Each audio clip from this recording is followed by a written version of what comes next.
Saudara, Badan Pusat Statistik melaporkan hampir 10 juta penduduk generasi muda 15 hingga 24 tahun di Indonesia tidak bekerja dan tidak sekolah. BPS menyebutnya Not in Employment, Education and Training atau NEET. BPS menyebut bahwa total ada 9,8 juta lebih orang muda yang tidak bekerja dan tidak sekolah pada Agustus 2023. Angka itu, saudara, setara dengan 22,25% dari total penduduk usia muda di Indonesia. Temuan BPS menjadi sorotan di tengah kondisi dan tantangan mendatang di mana Indonesia akan memasuki puncak bonus demografi pada 2030. Pada periode itu, 64% dari total penduduk 297 juta ini berusia 15 sampai 64 tahun atau masuk dalam kategori usia produktif. Sementara menurut data survei dari BPS pada Februari 2024 dari data survei Angkatan Kerja Nasional, tingkat pengangguran terbuka di Indonesia mencapai 4,82%. Angka ini, saudara, lebih rendah dibanding periode yang sama tahun sebelumnya yang mencapai 5,45% dan lebih baik dari Februari 2021 yang mencapai 6,26% karena pandemi waktu itu. Lalu apa yang menyebabkan hampir seperempat penduduk usia muda Indonesia tidak bekerja dan tidak sekolah? Berikut informasinya. Badan Pusat Statistik melaporkan hampir 10 juta penduduk usia muda Indonesia tidak bekerja dan tidak sedang sekolah. Mereka berada di rentang usia 15 hingga 24 tahun atau generasi Z. BPS menyebutnya Not in Employment, Education and Training atau NEET. Menurut BPS dalam survei Agustus 2023, total ada 9,89 juta lebih orang muda yang tidak bekerja dan tidak sedang sekolah.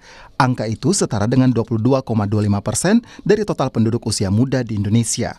Dilihat berdasarkan jenis kelaminnya, generasi muda perempuan yang tidak bekerja dan tidak sedang sekolah mencapai 5,73 juta jiwa atau 57,9%. Sementara ada 4,17 juta jiwa diantaranya berjenis kelamin laki-laki atau sebesar 42,1%. Menurut BPS, terdapat berbagai alasan anak muda masuk kelompok tidak bekerja dan tidak sedang sekolah. Di antaranya adalah putus asa, disabilitas, kurangnya akses transportasi dan pendidikan, persoalan finansial, termasuk kewajiban rumah tangga. Kementerian Tenaga Kerja menyebut akan mengatur skema keahlian sumber daya manusia melalui sejumlah pelatihan untuk mengatasi persoalan tenaga kerja. Pemerintah juga mengeklaim bahwa pelatihan yang dicanangkan pemerintah 90% pasti terserap. Pelatihan, penciptaan skill. Karena perusahaan dunia usaha itu selalu, kalau saya jadi wakil menteri selalu, Pak Wamen, kami mau menaikkan gaji mereka asal skill mereka ditingkatkan.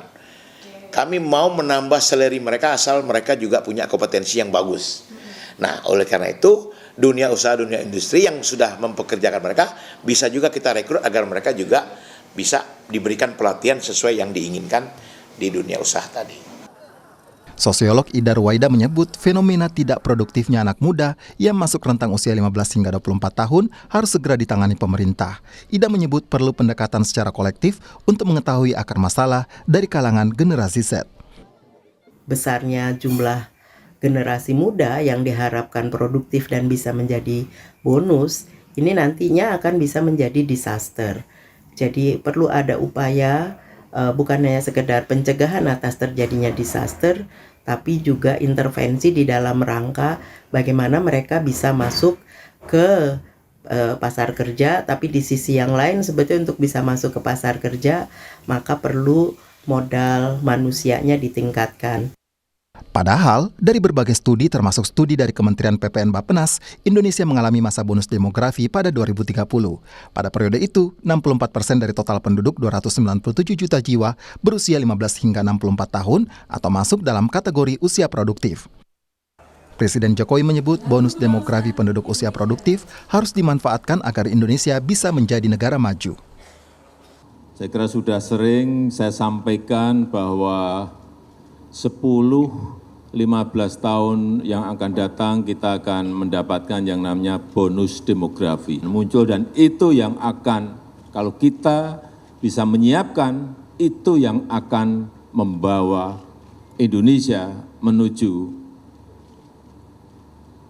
negara maju. Meski peluang tenaga kerja terbuka di sektor informal, tetapi pendidikan juga diperlukan untuk kompetensi tenaga kerja. Apalagi sejumlah pasar kerja mengisyaratkan strata pendidikan termasuk batasan umur. Tim Liputan, Kompas TV.